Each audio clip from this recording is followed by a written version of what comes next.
What's going on, Giants fans? If you're like me, you might be sunburnt on today because Memorial Day weekend had a little bit too much fun in the sun. Could have used a little bit more sunscreen. But look, rate my sunburn for me in the comments section from 1 to 10. 10 being it's the worst you've ever seen. 1, it's not that bad. I want to hear from all of you in the comments section right now.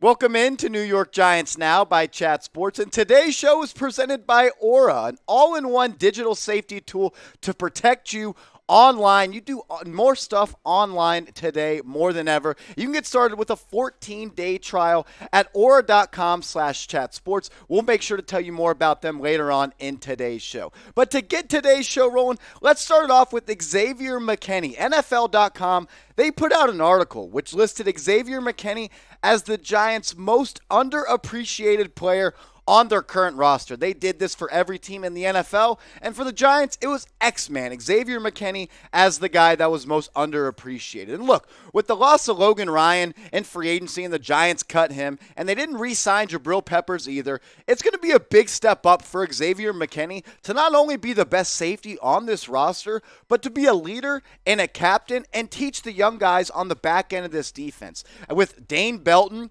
and Julian Love on this roster, he's the safety with the most experience. He has the most game reps under his belt, so it's time for him to potentially wear the C on his chest and be a leader for these young guys on this roster. Last year, he was rated as the 15th best safety in the NFL, according to PFF. He had a great sophomore season after he didn't play that much in his rookie year due to that foot injury coming out of Alabama, but I'm expecting a big breakout and a jump year for X-Man in year 3. This is what NFL.com had to say about Xavier McKinney when they broke down him and how he's the most underappreciated player on the roster. They said McKinney earned PFF's 12th best coverage grade of 78.4 among 113 qualifying safeties in 2021. Computer vision shows that when the Giants deployed man concepts, he was at his best, decreasing opposing passer ratings by an average of 22.2 points. McKinney, who led the teams in interceptions last year, improved over the course of the campaign, and it stands to reason that he'll be asked to do even more in year 3,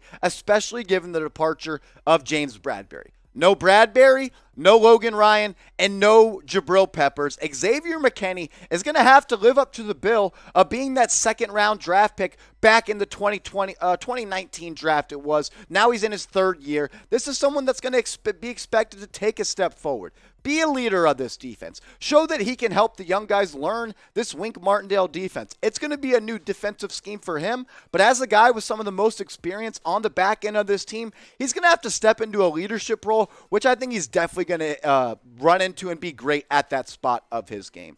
We'll ask you this question and we'll break some more stuff about Xavier McKinney down. Do you think he's underappreciated? Do you think people that don't watch Giants games every single week don't give McKinney the flowers that he deserves? I think he's a top safety in the NFL, and he's going to have a chance to prove it this year. But I want all Giants fans to weigh in right now. Type Y for yes if you think he's underappreciated, or type N for no if you don't.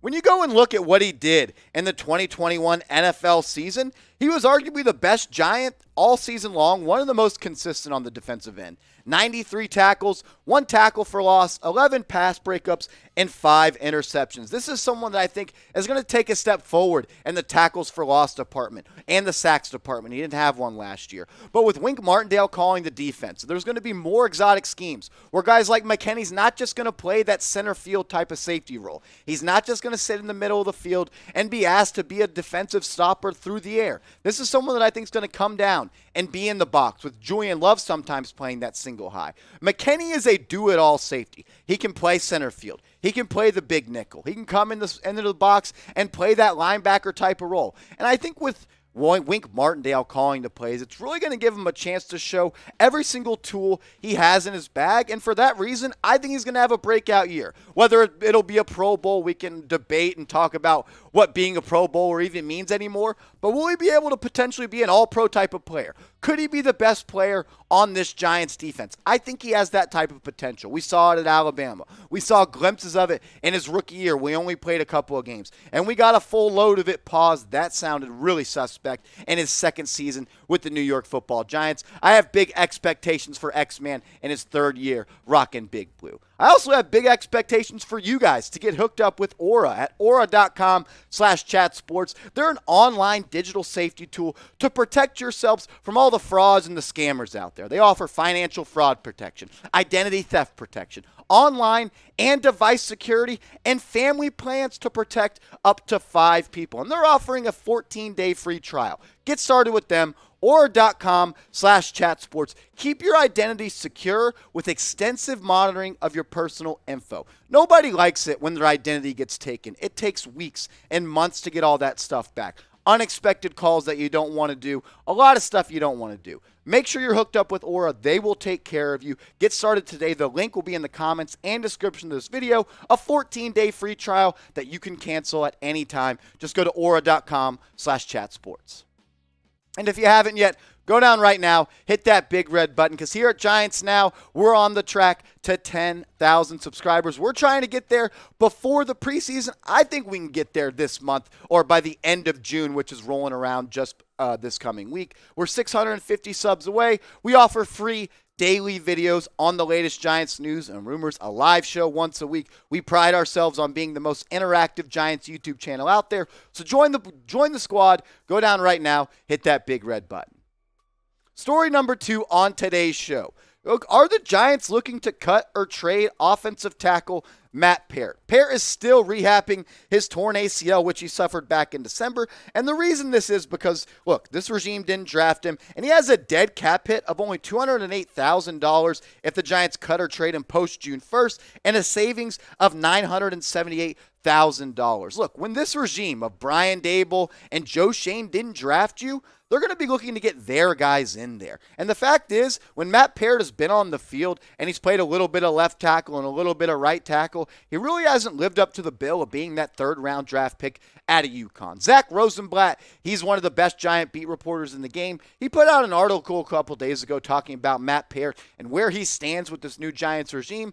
I wanted you guys to see what he said, so this is what it was. He said he already faced a steep climb to get back in the Giants' good graces, but now his ceiling with the Giants is just as a swing tackle, when he was once viewed as the future starting right tackle. The Joe Judge staff trusted him so little that Nate Solder started over him in 2021, and Peart was never even seen seriously considered to replace him. Peart, he tore his ACL late in the season and is still injured, just as Neal was drafted as a starter and Matt Gano signed as a potential swing tackle. Peart isn't even a lock to make the team at this point. I think that's the most important part of the quote. Rosenblatt said, Matt Peart isn't even a lock to make this team. When you go out and draft a guy like Evan Neal in the first round and Joshua Ezeudu in the third round of the 2022 NFL draft, a guy that you have confidence that can play, tackle, and guard, that puts Matt Peart in hot water, on top of the fact when he played last year in 421 snaps,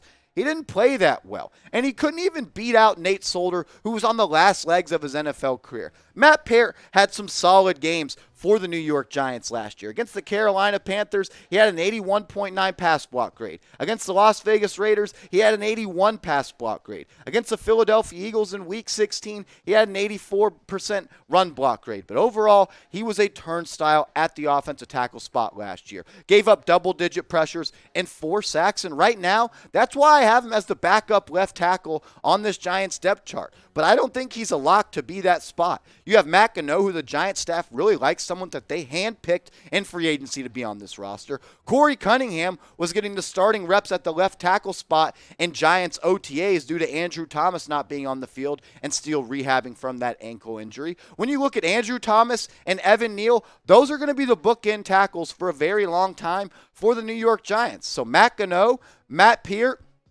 and Corey Cunningham are going to be competing to be that swing tackle. And the fact that Joshua Ezeudu, the left guard that was drafted in the third round, is already getting reps at the tackle spot as well, that means it's going to be an uphill climb for Matt Peart to make this roster. So I want you guys to go down and grade the Giants' offensive line right now for me in the comment section. We just showed you what the depth chart looked like. I'd probably give it a C overall. I'm much more high on this group than I was last year. I think they can be one of the top 10, top 12 units in the NFL. But I want to hear from you. Grade the Giants' offensive line for me, A, B, C, D, or F. When you get a new regime, You get a new general manager. You get a new assistant general manager. You get a new offensive coordinator. You get a new offensive line coach.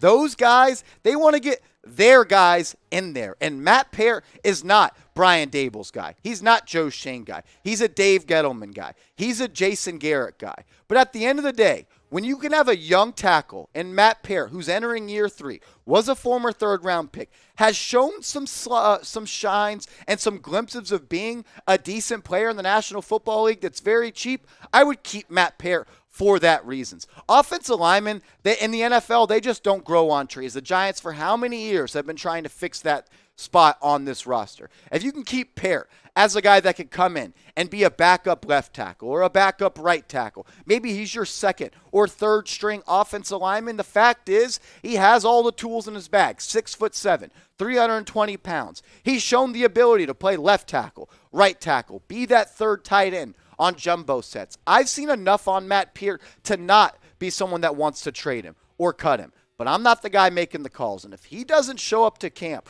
when he has to be there and he comes back fully from this ACL injury, I could see Matt Peart looking from the outside in when it comes to the Giants' 53-man roster. But I want to ask you Giants fans to close out today's show.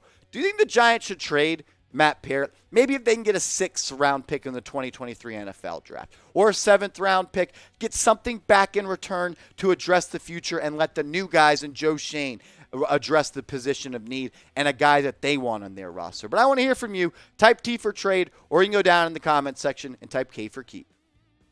I want to say thank you to everybody that has clicked on today's show. Here at Giants Now, we can't do what we do without you guys. So shout out to y'all. And if you haven't yet, go down right now, hit that big red button. We're on our way to 10,000 subscribers strong, and I want to get there as soon as possible. So if you haven't yet, don't be a fraud. Go down right now and hit that big red button.